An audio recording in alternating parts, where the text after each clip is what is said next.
cracklings to put in cornbread. We take that chopped up after all the grease. But it's literally just fat. It was fat that we drained the fat out of it when we cooked it. We picked that up. But you said it was like a layer of fat, and you drained the grease off. But it had a little bit of skin and all this stuff in it. Okay. So when you cooked it, it become like a like bacon bits. It was like a, you've seen the lard, like a grease. Well, we have the grease, the lard. We pour that into separate. That was separate. We pick it up with a sieve and put it over here, and that's crackling. Is well, I mean, I don't. How am I gonna know what that is? Well, that's what I was trying to tell you. You made it. I'm sure. Yeah. But basically, it's the fat. Once the fat juice is gone. That's right. It's the fat. It's the skin, hard part of the hard part of the fat.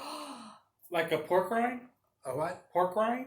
Yeah, that's what it was. Pork rind. Yeah, that's what it was. Like the kind you eat out of the bags? Yeah. Like only we chop it up smaller, and we put that into the that's cornbread. Right. That's right. We put a cup of that into it, and that cornbread. That's more like a rice cake or a. It's more like a chip then. No, it goes back to being pliable when you get it real fine, and you throw it in that. Have you heard of a chicharron? It's a pork rind. Okay, I was gonna say maybe it's like not chitlins, but like cracklings. Okay, yeah, crackling. Okay. So you would take so on the pig, the belly of the pig, is like 2 inches thick of just a fat layer of just fat on the belly. So you take that off when you cut up the pig. Yeah. And you cook that down so that all the grease, you filter all the grease, and that's your whole year in one pig? No. Or all the pigs that you slaughter at that time? We cooked it till we got as much grease as you needed for your Crisco. We'd have 5, 6 of those crock jars that was like this and that big around. 5 or 6 of them in the smokehouse. Sitting there in the smokehouse. That's a whole nother Then what we would do something else. We cooked our sausage. We'd put in some of those crocks and then pour the hot lard over it. And when you put that over it, that sealed it in. That sealed those sausage in. Mm-hmm. And those sausages would stay for 3 or 4 or 5 months in that smokehouse. No problem. You never had any. When you cook them, they'd stay. I know they'd keep 5, 6 months. Never. They don't go bad. Didn't go bad. And we never had any problem with anything going bad because, of course, it was us boys. It was five of us, 2 girls. Mm-hmm. So we ate pretty good. Yeah. And that's something else. But y'all weren't always at the house at the same time. Did you know what I haven't ever figured out though? Wait a minute. Okay, go ahead. You go first, and then I'm going to finish my bacon. We had a chicken house, and we had a fence all the way around it, and we had white-legged hens in there. And we would sell the eggs off those white-legged hens. Our Dominicers, Rhode Island Reds, and all of those, old buffs and everything, ran in the yard. And when they start setting in the yard, we had some of these little buildings with it down like this, just straight down. roof. A-frame with a deal behind it. Okay. We'd put 15 eggs with her, and then we'd put that little spine bar around it. And when the chickens would hatch out and they start we fed them in there and watered them and all until they started feathering. As soon as they started feathering, we let them run out in the yard. All of our eating chickens and the chickens that they laid out in the yard, we ate those eggs. But we sold those white leghorn eggs. What's a white leghorn? It's It's a white chicken, and it has just strictly like a boiler and a breeder. It's just like a white egg, just like all white eggs. So the speckledy eggs, y'all ate them. The speckledy ones are the brown ones, all the brown ones. Nearly all your others has got some kind of color on them. And the old brown egg is a lot better for you than that white egg. But the white egg was the grocery store. Oh yeah, that's what the grocery stores wanted. That's what we sold at the market square.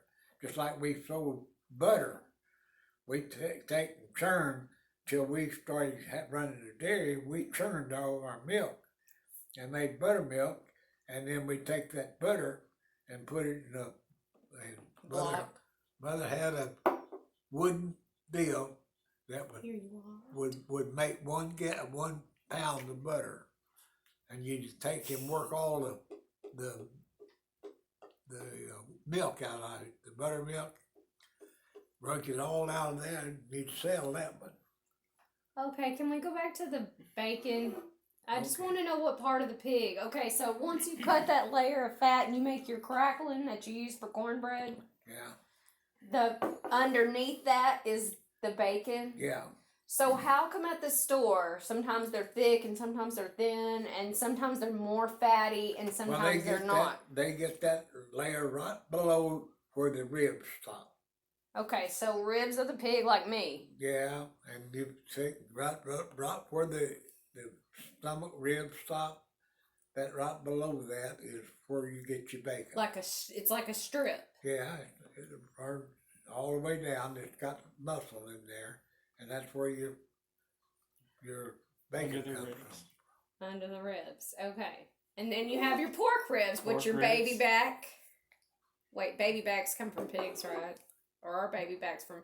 Yeah, baby backs are from pigs. All ribs they call them baby back, or they call them. Well, no, because there's like from the cow ribs. Cows don't have baby back because they're so big. Yeah. There's because like a baby back rib is like this big, right? I think so. But you're you're a rib guy. when you cut the top when you cut the top part of that rib off, that's what you get where you get the. Yeah, when they just here's a slab and here's a slab, put it on the grill. Yeah, that's what you use for your. Like Mom made us. Your pork chops. You take that layer of ribs there and you chop them up, and that's where you get your pork chops. Oh, so a pork chop is literally a rib that's more meat. It's more where the most meat is on the pork chop is a rib.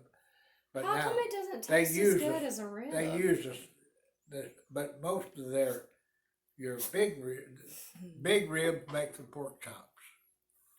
Little ribs they use for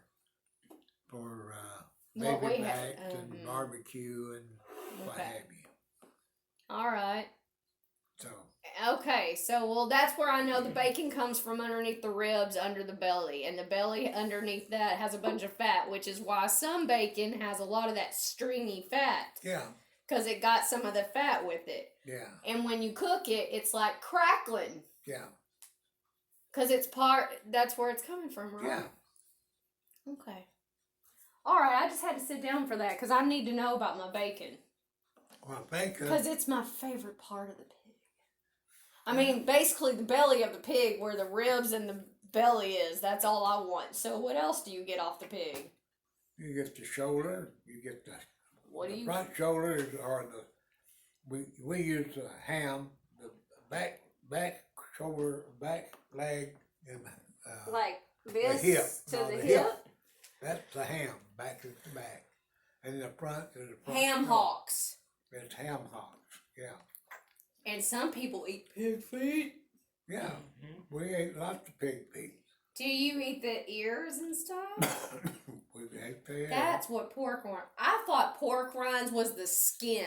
You didn't throw anything. Yeah, it is skin mostly pork rind. Pork rind, Yeah. the little chippy things that are kind of like popcorn or a little bit like. Well, that's after they cook the Crackling. The crackling. That's after they cook the fat off of them. That's what it is. So you're eating the like pork rind is literally the leftovers. Yeah, people love the shit out of them. Eat them with tobacco sauce, Tabasco. Oh, I know what Mexican people do. Yeah, I know what but black in people Spanish, do. they're called chicharrones. But chicharrones is the same as It's pork pork rinds. rinds. Yeah. Oh, I didn't Pork know. rind is chicharron in Spanish. Yeah. And I'll tell you something. You eat them with lemon, salt, Tabasco sauce. Of course. However.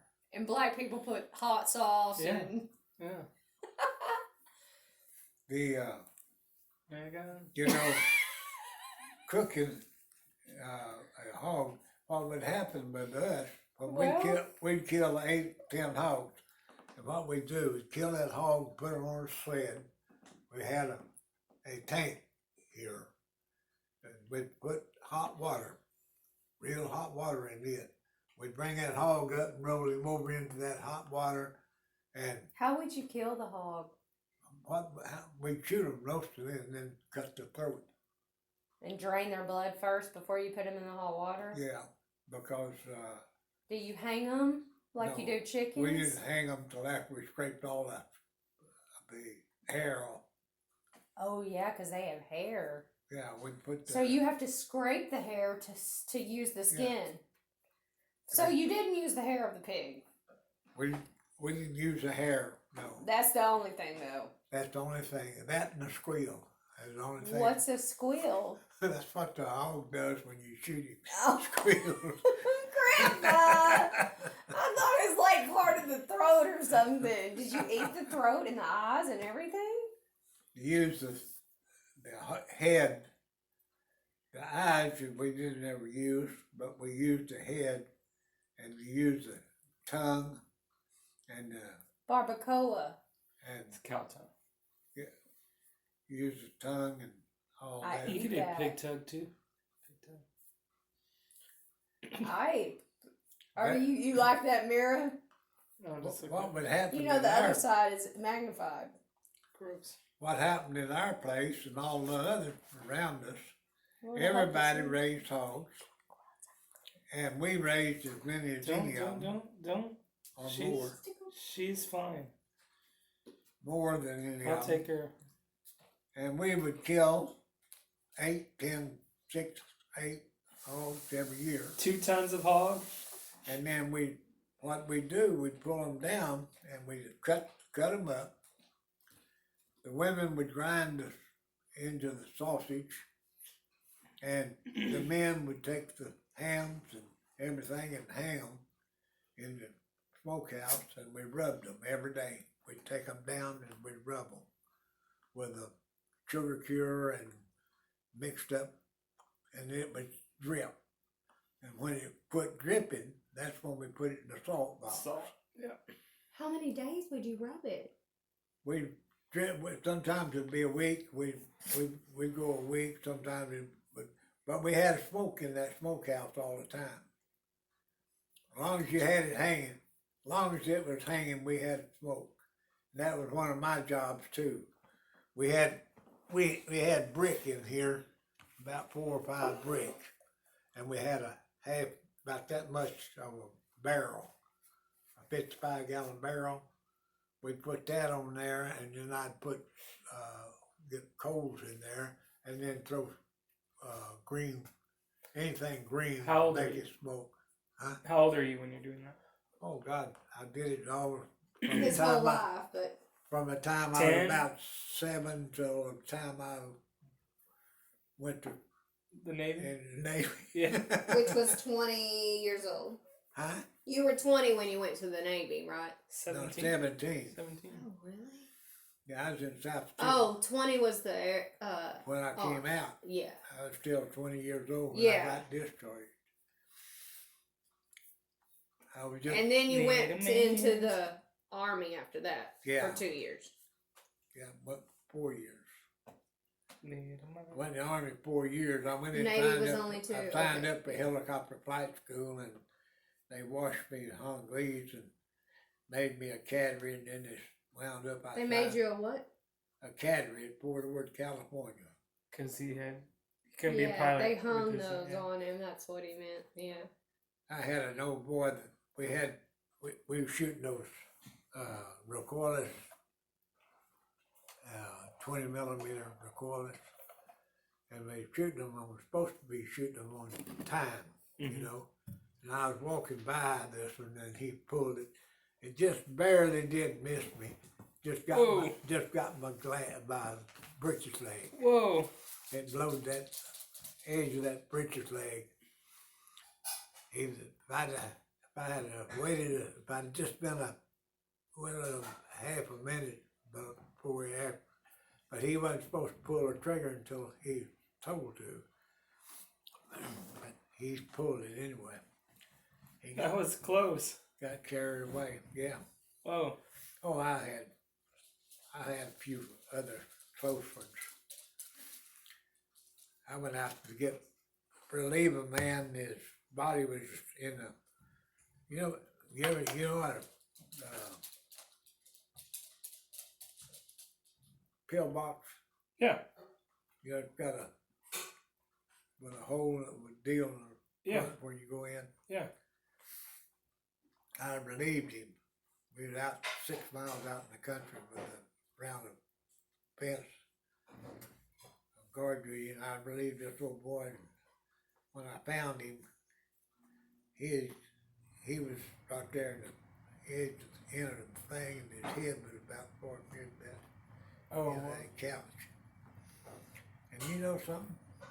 Every time a rock would pop at night, you know how when they cool that rock, that one of them got a round.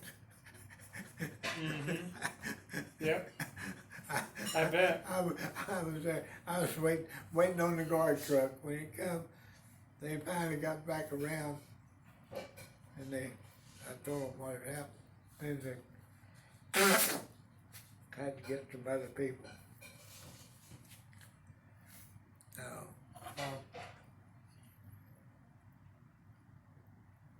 don't know who cut his head off. I'll tell you who. You know. That's crazy. Oh, hell, I've done a little everything myself. I worked for Dallas Fire and Light Company, setting those towers. I missed one, going across Trinity Bottom. And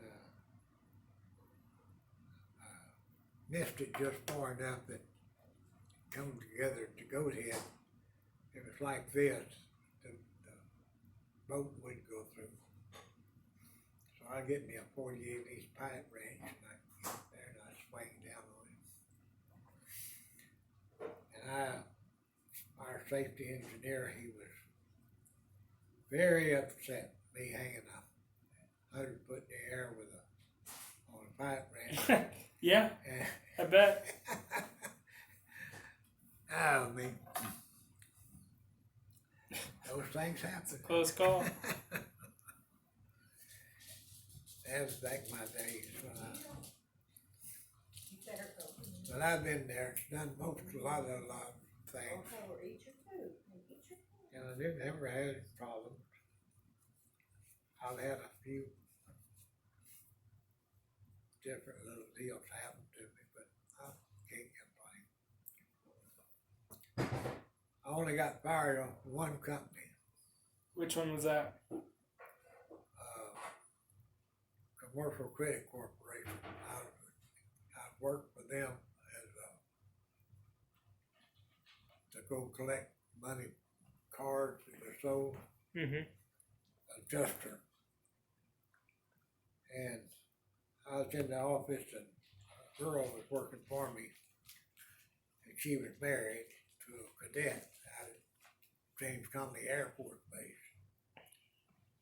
And once in a while, she lived 6, 7 blocks from our office, and I'd drop her by her house just on my way, you know. And I don't know, our office manager, he took the notion that I was doing something with the lady, which was not right. They was married, but she couldn't say she was married because it'd kick him out of cadets. And now this is back, I guess that's 40, 30, no, that's 30. Oh, let's see. I guess it was 41 or 42, somewhere along in that area. Nevertheless, Penner come in there and he called her into his office. She come boo-hooing out the desk, said I quit, I'll leave. And she told him what happened. He told her she's gonna have to take care of him or he's gonna tell her husband. oh no. And I went back and I said, Penner, son of a bitch, get up. And he did, I hit him. Can I use this for peach cobbler? For what? Peach cobbler. Well, look how many stripes it has in it. Do you use it for something special, or can I use it? You use it. Well, I mean, I didn't know if it's your like meat pan or something. You know? No. It's just, You see all it's just a pan. all the cutting in it. It's just a pan. It don't Okay. don't have any holes in it, does it? I don't think so. Okay, that's all it counts. All right. You know, it's amazing. I never could stand somebody pulling something like that. Yeah. And So you punched him? Oh, And I knocked him plumb over his desk. Hell, I was about 22 or 3 years old then. How old was the lady that they thought there was something going on? She was probably close to that because he was in cadets. I don't know. I Okay. never asked for her age. Right. And So they said, Bob, you're fired. no. You just left. You walked out. No, he didn't. When it's all said and done, that afternoon, a guy came out of the Dallas office, came down and said, you're going to Houston. No, he said, you're going to Austin tonight. So I had to go home and pack and go to Austin. They sent him to San Angelo and fired him. And they brought another guy down to run the office. They sent me to Austin. I worked 2 weeks in Austin. Then I got laid off. I went to Gallup, New Mexico, picked up a car, and I flew out there from Lovefield, picked up a car and drove back to Waco. And came to the dealer. When I got to the office, there was a pink slip on my desk. So I got in the car, went to Dallas. I went to work that's when I went to work for not Record Act. I put on work for it was part of part of the Westinghouse? No, the Kodak. What I was doing was working on microfilm machines. I went to work on microfilm machines. I went down to a place I worked in, and I took a test, and I went to work. 6 weeks later, I got training then. Mm-hmm. I was working on microfilm machines. What's a microfilm machine? Huh? What is it? That's what they used to do with all your checks. They put at the banks. That's the only one that had one. They take it on there and punch the button and to have a record of film of that check. Microfilm. They'd have rolls of microfilm that put them in the bank, in a bank vault. If you ever needed to know where you wrote a check or anything, you could go and they could find it. You could give So them. nice. It's the ice machine. They was dated and everything. Yeah. And well, all these companies had them. I worked at in Dallas there, and that woman's store in Dallas, the expensive one. I worked in there one or two times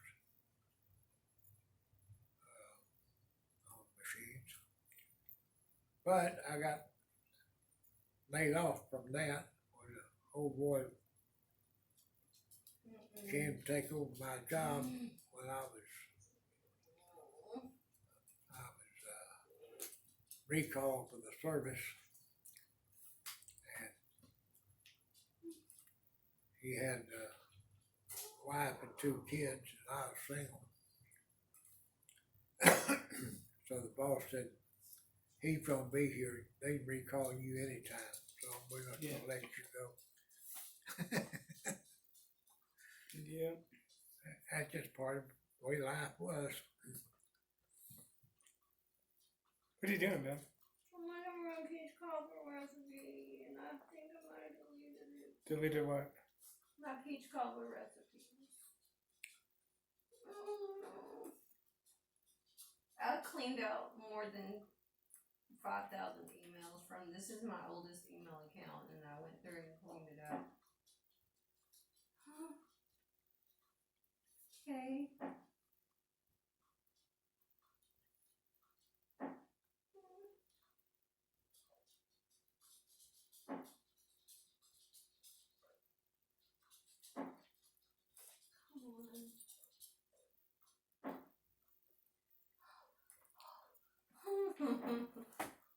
I mean, is it hard? No, but I can't remember when I'm using the can, because I usually use the real peach. It's okay. I mean, I got it. It's just. I'm sure you'll make it work.